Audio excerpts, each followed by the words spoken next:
안녕하세요. 날마다 기막힌 종의 박재호 목사입니다. 평안한 주일 보내셨나요? 지난 한 주 동안 하나님께서 저희 가정 가운데 헵시바 저녁 기도회를 허락해 주셔서 한 주간 동안 예배와 기도로 쌓아서 어제 드렸던 주일 예배가요, 참 은혜롭고 또 감사했던 주일 예배였습니다. 특별히 어저께는 제가 광현침례교회에서 설교를 하게 되었는데, 나의 약함은 나의 자랑이라 라는 말씀을 함께 나누게 되었습니다. 제 유튜브 영상을 보게 되면 어제 설교가 올라와 있습니다. 여러분들 보시고 또한 은혜 받으시기를 바라겠습니다. 사실은 이번 주부터 철로 역정에 대한 말씀을 여러분들과 함께 나누려고 했습니다. 그런데 오늘 새벽에 새벽 예배를 하는 가운데서 하나님께서 제 마음을 좀 이렇게 드라이브 하시더라고요. 그래서 바울의 13개의 서신의 말씀을 나누라, 이런 감동을 주셔서요, 앞으로 계속해서 바울의 서신들을 함께 여러분들과 나누게 될 것 같습니다. 그래서 지난주부터 준비했던 철로역정에 대한 부분들은 나중에 시간이 되게 되면 그것을 함께 나누도록 하고요. 오늘 아침에 정말 부랴부랴 에베소서 말씀을 좀 준비하게 되었습니다. 그래서 오늘부터 바울의 옥중 서신 중에 첫 번째 서신인 에베소서의 말씀을 함께 나누려고 합니다. 오늘은 첫 번째 시간으로 에베소서의 배경을 함께 여러분들과 살펴보면서 말씀을 나누도록 하겠습니다. 에베소서는 참 특별한 말씀입니다. 이 말씀은 한 개인에게 적용될 뿐만 아니라 교회 공동체에게도 적용되는 상당히 포괄적인 말씀이라고 할 수 있습니다. 그래서 바울의 에베소서를 읽고 나게 되면 우리는 새로운 단어를 하나 깨닫게 되는데, 그것이 무엇이냐면 바로 그리스도와의 연합입니다. 교회라는 것은 바로 그리스도와의 연합이라는 거예요. 머리된 그리스도와 그리스도의 몸된 교회 공동체가 하나가 되어져서 하나님의 복음을 세상 가운데서 담대하게 증거하는 이 복음 전도의 말씀을 에베소서에서 다루고 있다는 것입니다. 에베소서의 복음의 능력은 정말로 엄청난 능력을 우리에게 보여주고 있습니다. 에베소서는 복음을 통해서 새로운 사회를 창조하려는 하나님의 영원하신 목적이 담겨 있다고 말하고 있습니다. 하나님이 만드시고자 하시는 사회의 특징 5가지가 있습니다. 첫 번째는 죽음 대신의 생명이에요. 두 번째는 분열과 소외 대신의 연합과 화해를 말하고 있습니다. 셋째는 악한 부패 대신에 건전한 의의 기준을 말하고 있고, 네 번째는 미움과 다툼 대신에 사랑과 평화를 말하고 있고, 다섯 번째는 무기력과 악과 타협하는 것 대신에 악과 타협 없는 투쟁, 이러한 세상을 하나님께서는 새롭게 복음을 통해서 만드시고자 하신다는 것이죠. 그래서 복음은 시대를 바꾸고 역사를 변화시켰습니다. 이 16세기 종교개혁을 보게 되면 하나님의 섭리의 시간이 이르게 되자 하나님은 루터라는 한 사람을 택하셔서 그로 하여금 진리로 부패하고 타락한 중세 교회를 무너뜨리셨습니다. 루터가 보름수 종교회의에서 외친 아주 유명한 말이 있습니다. 저는 주님이 주신 이 양심으로 말합니다. 나는 못합니다. 나는 내 양심상 주님 앞에 이 진리에 대한 문제를 철회할 수 없습니다. 이 한마디가 그의 믿음의 고백이었고 중세 종교개혁을 일으키게 된 것이었습니다. 이것을 보게 되면 마치 사도행전에 나오는 베드로를 보는 것 같습니다. 사도행전 4장에서요, 유대의 대제사장들과 관원들과 서기관들은 베드로에게 도무지 예수에 대해서 말하지도 말고 전하지도 말라, 이렇게 협박을 하고 겁박을 하는데요, 베드로는 이렇게 말을 합니다. 베드로와 요한이 대답하여 이르되 하나님 앞에서 너희의 말을 듣는 것이 하나님의 말씀을 듣는 것보다 옳은가 판단하라. 나는 주님의 말씀을 따르겠노라. 이렇게 말했다는 것이죠. 유대 제사장들과 서기관들, 관원들, 한마디로 말해서 베드로를 죽일 수도 있고 살릴 수도 있는 그러한 권력과 힘을 가지고 있는 사람들 앞에서 베드로가 이 복음의 담대함을 가지고 그들에게 전한 것을 보십시오. 그 말을 통해서 초대교회가 태동된 거예요. 그 말을 통해서 복음이 세상을 넘어서 하나님의 영광의 나라로 나갈 수 있게 되었다는 것입니다. 그런데 베드로도 마찬가지고 루터도 마찬가지고 그들은 하나님의 도구일 뿐이에요.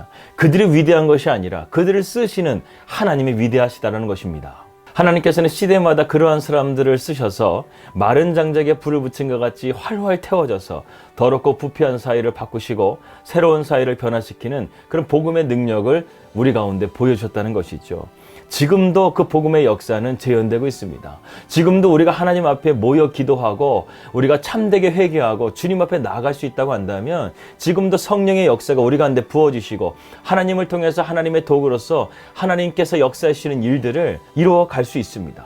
그렇기 때문에 우리가 기도의 자리를 떠나지 말고 예배의 자리를 떠나지 말고 하나님 앞에 굳건하게 서 있어야 되겠습니다. 여러분, 에베소서라는 말씀은요, 1장부터 6장 아주 간결한 말씀으로 되어져 있어요. 그런데요, 이 에베소서의 주석을 쓰기 위해서 우리 기독교의 대학자였던 존 스토트 박사님은 무려 5년 동안 이 에베소서의 말씀을 연구하게 되었다고 합니다. 6장밖에 안 되는 말씀을 5년 동안 연구하게 됐다는 것이죠. 이 기독교의 대학자도요, 이 복음의 신비 안에 담겨진 하나님의 말씀을요, 인간적인 지식으로는 풀어낼 수 없었다는 거예요.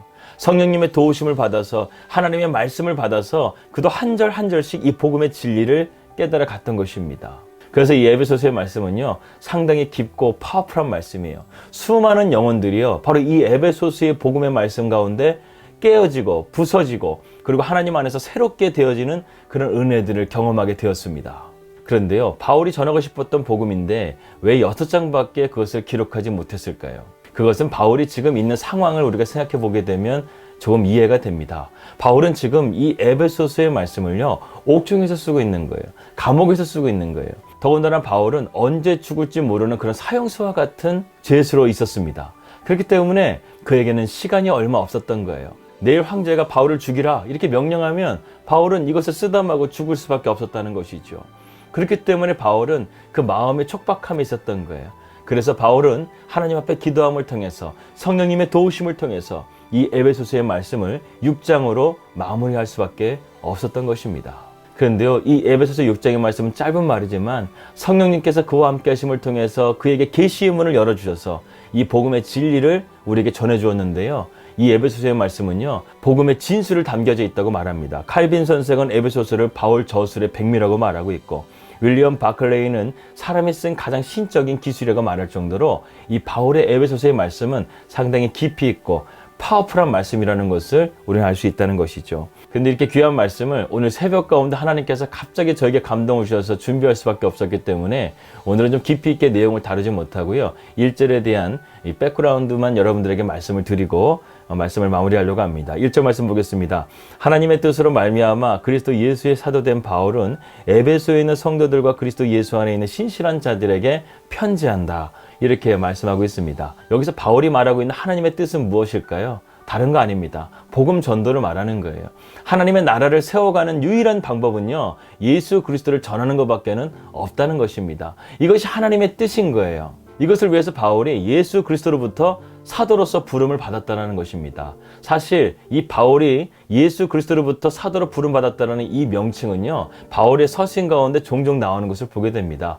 우리가 고린도전서와 고린도후서의 말씀을 보게 되면 바울이 자신의 사도권에 대해서 많은 공격을 받았기 때문에 이러한 서신 앞부분에 자기의 사도권에 대해서 말하고 있는 것이죠. 자신은 예수 그리스도로부터 확실하게 부름받은 사도라는 것을 그는 강력하게 이렇게 선언하고 그 말씀의 권위를 말하고 있는 것입니다. 그렇기 때문에 자기가 말하는 것을 가벼이 여기지 말라는 거예요. 나는 예수님께 사도로서 부름받은 자이기 때문에 내가 말하는 것은 너희에게 그만큼 권위가 있는 말씀이라는 것을 바울은 또한 말하고 싶었던 것입니다. 우리가 에베소서의 9절을 보더라도요, 이 에베소서의 말씀이 이 복음을 위해서 쓰여진 책이라는 것을 알 수가 있습니다. 1장부터 2장까지는 하나님의 구원의 목적과 행동에 대해서, 그리고 3장부터 4장까지는 교회를 통해서 계속해서 나타나시는 하나님의 구원의 역사, 그리고 5장부터 6장까지는 세상 속에서 그리스도인들이 나아가서 복음의 담대함을 가지고 복음을 전도하라는 그런 하나님의 놀라우신 메시지가 담겨져 있습니다.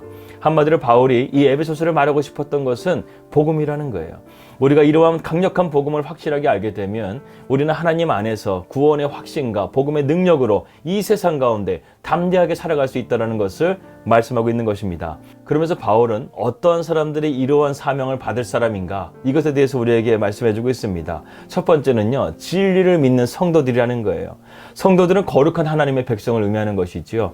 구약시대에는 이것이 이스라엘 백성들에게만 한정되어 있었지만 오늘날에는 진리를 믿는 전 세계의 모든 그리스도인들을 포함하는 아주 포괄적인 단어로서 사용되고 있습니다. 그렇기 때문에 하나님의 택함받은 성도들만이 하나님의 진리의 복음을 들을 수 있다는 것이죠. 두 번째로 신실한 자들이라고 말하고 있습니다. 여기서 신실하다는 단어는요, 헬라어 피스티스라는 단어를 쓰고 있어요. 이것은 믿음과 신실함을 함께 포함하고 있는 단어를 말합니다. 따라서 신실한 자들이라는 것은 믿을만하고 신뢰할 만한 그리스도인이라는 것이죠. 여러분, 우리가 그리스도인이라는 증거는요, 우리가 믿을만하고 신뢰할 만한 그런 신실한 사람이 되어야 한다는 것입니다. 이것은 단순하게 교회 안에서만 그런 것이 아니라 우리가 세상 가운데서 그리스도의 복음의 영향력을 미쳐야 되잖아요. 선한 영향력을 미쳐야 되잖아요. 그렇기 때문에 우리가 이러한 복음의 능력, 이런 복음의 능력을 가지고 우리의 삶이 이런 신실함으로, 믿을 수 있는 사람으로, 신실한 사람으로 나아갈 수 있어야 된다는 것입니다. 세 번째로 바울은 그리스도 안에 있는 자들이라고 말하고 있어요. 여러분, 포도나무의 비유와 같이 가지가 포도나무에 붙어 있어야 되는 것처럼, 각 지체가 하나된 몸에 붙어 있어야 되는 것처럼 우리도 그리스도와 연합된 자들이라는 것이죠. 바울의 모든 서신 안에는요, 그의 이러한 예수 그리스도 안에라는 이런 신학과 신앙이 기본적으로 깔려 있는 것을 우리는 볼 수 있습니다. 끝으로 에베소 지역에 대해서 우리가 한번 살펴보도록 하겠습니다. 이 상업도시가 발달한 해안도시였어요. 그 도시는 아데미 신 숭배의 본산지였습니다. 그러니까 얼마나 우상 숭배가 가득했겠어요. 바울은 이곳에서 복음을 증거하고 영적인 싸움을 싸우면서 어렵게 에베소 교회를 세웠습니다. 그런데요, 이 바울이 에베소 지역에서 복음으로 승리할 수 있었던 것을 단면적으로 보여줄 수 있는 것이 사도행전 19장에 나오는 데메드리오 사건이에요. 이 데메드리오와 은쟁색을 만드는, 소위 우상을 만드는 자들이 그리스도인들이 점점 갈수록 많아지자 그들의 밥줄이 끊기게 되는 거예요. 수입이 줄어들게 된 거예요. 그러니까 그것을 항해했다라는 기록이 사도행전 19장 말씀에 나와 있다는 것이죠. 그만큼 복음의 능력이 에베소 지역에서 우상을 뚫고 우상을 허물어뜨리고 우상을 버릴 만큼 그만큼 강력한 복음으로 그들 가운데 역사했다는 것이죠. 요한계시록에 보게 되면 소아시아 7교회 중에 첫 번째 교회가 에베소 교회잖아요. 이 에베소 교회는요, 정말로 여러 가지의 면에서 정말 완벽한 교회였어요. 그들에게 부족했던 것은 처음 사랑을 잊어버린 것, 이거 하나 외에는요, 그들은 정말로 니골라당이라는 그러한 자들도 적대시하고 정말로 복음 안에서 견고하게 서가려고 했던 아주 충성된 교회였습니다. 저는 아마도 바울이 에베소 지역에 보낸 이 에베소 서신을 통해서 그들이 이것을 붙들고 진리 가운데 살아가려고 얼마나 고분분투했을까 하는 생각이 들기도 합니다. 이처럼 복음의 능력은요, 불가능을 뚫어내는 거예요. 하나님이 함께 하시면 모든 것이 가능하다는 것을 볼 수 있는 믿음의 눈을 갖게 된다는 것입니다. 여러분, 예전에 어떤 목사님께서 설교하시는데요, 이런 말씀 해주시는데 아주 이펙트가 있었습니다. 무슨 말이냐면, 하나님에게 여러분 기적이 있습니까? 기적이 없습니까? 여러분, 하나님에게는요, 기적이 없어요. 우리의 삶은 맨날 안 되는 것밖에 없으니까 가끔가다 그것이 되게 되면 기적이라고 말하는데요, 하나님에게는 그런 것이 없다니까요. 하나님에게는 불가능이 없어요. 하나님께서는 못하시는 것이 없어요. 우리 하나님은 전능하신 하나님이십니다. 우리 하나님께서는요, 그 십자가, 모든 사람들이 죄인의 형벌이라고 생각하는 그 십자가를 통해서도요, 우리에게 구원의 복음을 주실 수 있는 놀라우신 분이 우리 하나님이십니다.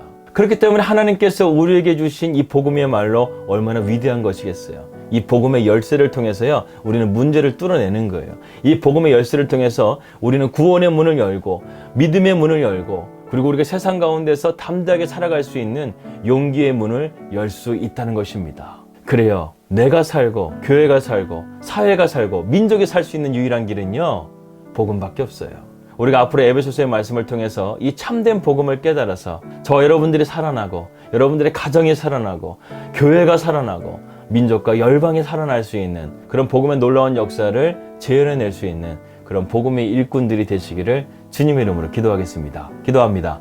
하나님 아버지, 감사합니다. 오늘부터 에베소서의 말씀을 시작합니다.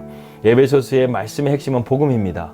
복음을 우리가 깊이 있게 깨달아서 우리의 삶 가운데 전반적인 모든 영역 가운데서 이 복음이 스며들게 하시고, 복음을 통해서 살아나게 하시고, 그 생명력을 가지고 우리가 복음 전도의 사명을 이루어갈 수 있는, 하나님의 나라를 세워갈 수 있는 복음의 일꾼이 되게 하여 주시옵소서.